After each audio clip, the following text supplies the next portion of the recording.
убеждена, что в условиях распространения инфекции предоставляемая гуманитарная помощь со стороны китайских друзей позволит нам усилить меры по противодействию общей угрозе вирусной инфекции.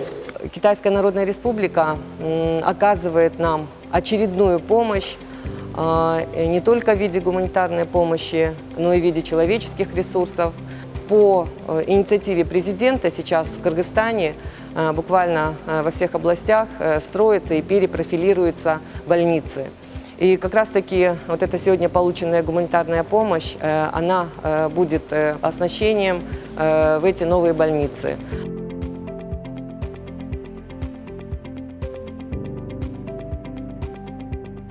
С момента вспышки коронавирусной инфекции Китай и Кыргызстан, будучи добрыми соседями и стратегическими партнерами, твердо поддерживают друг друга и постоянно оказывают друг другу помощь.